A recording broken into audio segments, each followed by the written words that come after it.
The artificial intelligence race is no longer only a race for better chips.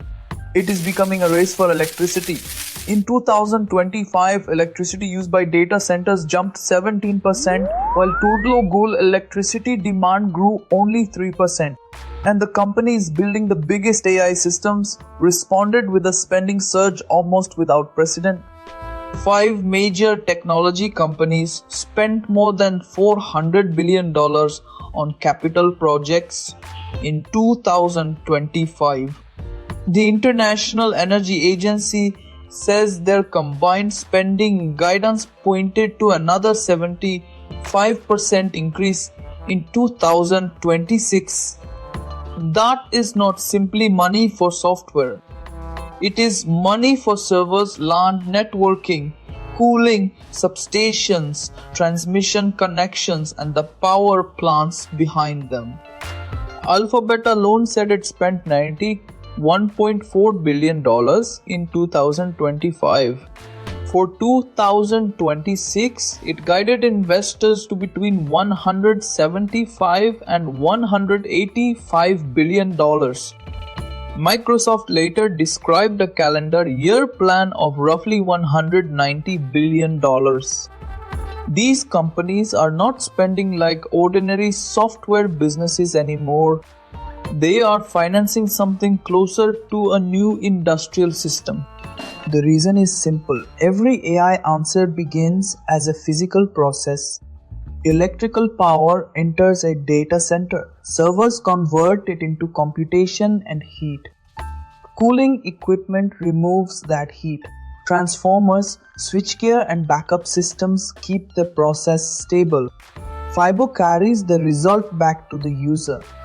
A chatbot may feel weightless, but the infrastructure behind it is not. The scale is difficult to picture. The IEA says a single advanced server rack, roughly the size of a refrigerator, could demand as much peak power as 65 households by 2027.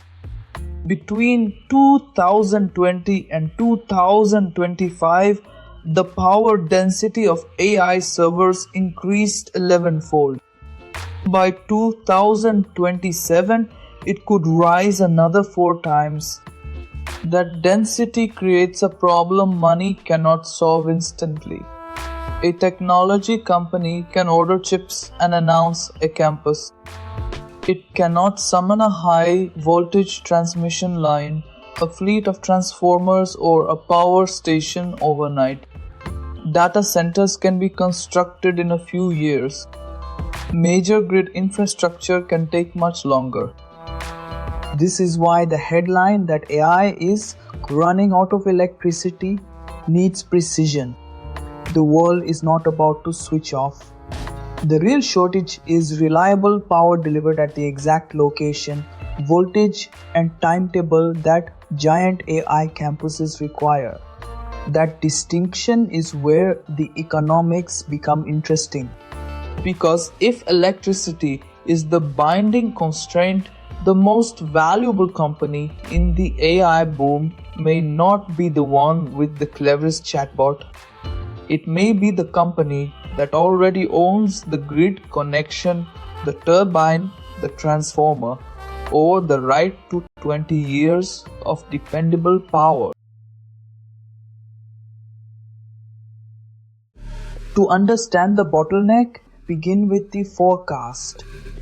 The IEA central case puts global data center electricity consumption at about 485 terawatt hours in 2025. By 2030, it reaches roughly 950 terawatt hours, almost double. That remains only about 3% of global electricity demand, but the global percentage hides the local shock. Data centers do not spread their demand evenly across the planet. They cluster where fiber, LAN, tax incentives, and customers already exist. A single proposed campus can arrive in a regional plan as a load comparable to a city. Several computers can overwhelm assumptions that utilities used for decades. In the United States, the Federal Energy Regulatory Commission has warned that reliability margins are tightening as old generation retires and hyperscale loads grow. In June 2026, it ordered 6 regional grid operators to justify or reform the rules governing connections for data centers and other very large users. The challenge is not just quantity. AI training can create rapid swings in consumption as thousands of accelerators start, stop, and synchronize. Traditional data center demand was easier to predict. AI loads increase the value of batteries, flexible contracts, and systems capable of responding in seconds. Then there is the queue problem. Developers often search several regions for the fastest connection. A proposed project may appear in more than one utility forecast before the owner chooses a site. Regulators have warned that speculative or duplicated requests can exaggerate expected demand, trigger unnecessary studies, and potentially leave customers paying for infrastructure that never becomes useful. This creates a difficult bargain. If a utility waits for perfect certainty, a real data center may move elsewhere. If it builds too early, households and existing businesses may inherit part of the risk. The debate is not simply whether AI deserves electricity. It is who guarantees the demand, who finances the upgrade, and who pays if the project changes. Equipment supply makes the timing harder. The IE identifies tight markets for transformers, gas turbines, power electronics, advanced chips, and other components. These are not interchangeable boxes available for same-day delivery. Large transformers are specialized, heavy, and tied to long planning cycles. Turbine manufacturers cannot multiply factory output because one customer has announced a new cluster. The AI industry therefore faces 2 clocks. Software improves in months. Energy systems are financed and constructed across years or decades. The companies that reconcile those clocks gain something more valuable than cheap electricity. They gain speed, the ability to bring computing capacity online while competitors are still waiting for permission. The clearest evidence of this new competition is not inside a laboratory.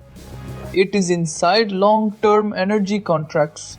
Technology companies that once purchased renewable credits are now helping determine which power stations stay open, restart, or get built. In 2024, Microsoft signed a 20-year agreement with Constellation supporting the restart of 3 Mile Island Unit 1 under a new name, the Crane Clean Energy Center. Constellation expects the plant to add about 835 megawatts of carbon-free generation. The reactor had closed for economic reasons. AI error demand helped create a new customer for its output. Google chose a different route. It signed an agreement with Kairos Power for electricity from a planned fleet of advanced small modular reactors. The first unit is targeted for 2030 with additional deployments through 2035 and up to 500 megawatts in total. This is not electricity available today. It is a wager that a technology still moving toward commercial scale can become part of Google's future supply. Meta signed a 20-year agreement supporting continued operation of the Clinton nuclear plant in Illinois, a facility rated at about 1.1 gigawatts. It later announced more nuclear arrangements connected to existing plants, new reactors, and the nuclear fuel supply chain. Put these deals together, and the strategy becomes visible. The largest AI companies are no longer passive electricity customers. They are becoming anchor buyers, using their balance sheets and long-term demand to influence which energy projects can obtain financing. Nuclear power attracts attention because it can operate around the clock without direct carbon emissions. But it is not the only answer. The IEA expects renewable generation to supply nearly half the additional electricity needed by data centers through 2030. Natural gas and coal also contribute in the central outlook, while nuclear becomes more important later in the decade. That mix exposes an uncomfortable compromise. Companies want capacity quickly, reliably, and with lower emissions. Those goals do not always arrive together. Solar and wind can be built relatively quickly but require transmission, storage, and flexible backup. Gas turbines provide firm power but face fuel and emissions questions, and the turbine supply chain itself is constrained. Nuclear offers steady output but demands long construction, licensing, and financing timelines. This is creating an entirely new profit map around AI. Utilities sell more electricity, power developers secure long contracts. Transformer, switchgear, cooling, and turbine suppliers gain pricing power when factories are full. Land with transmission access becomes more valuable. Batteries earn money by smoothing abrupt demand. Even retired industrial sites can become strategic if they retain a grid connection that would be difficult to recreate. The chip remains essential, but a chip sitting in a warehouse produces no tokens and no revenue. The winning infrastructure stacks convert silicon into dependable, billable computing whenever customers need it. Every boom eventually reaches the same question: who carries the risk? Technology companies promise that AI demand will justify enormous construction. Utilities plan grids that must remain reliable for everyone. Investors finance assets expected to operate for decades. Households simply receive the bill. The answer differs by market. A technology company may finance its own substation, sign a fixed price power agreement, or build generation beside a campus. In other cases, a regulated utility expands shared infrastructure and recovers approved costs across customers. That does not mean AI automatically raises every household bill. It means contract design and regulation determine where the risk lands.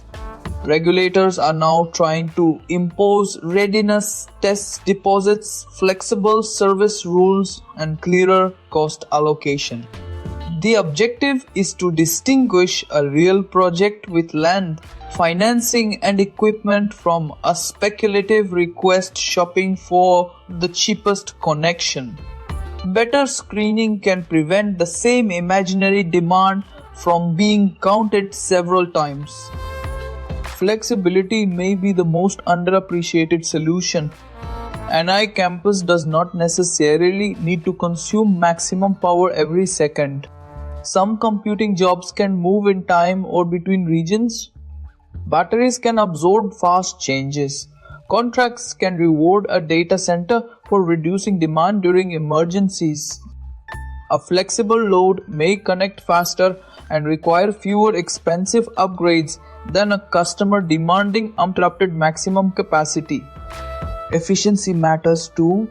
Every generation of chips, models, and cooling systems can produce more useful work per unit of electricity.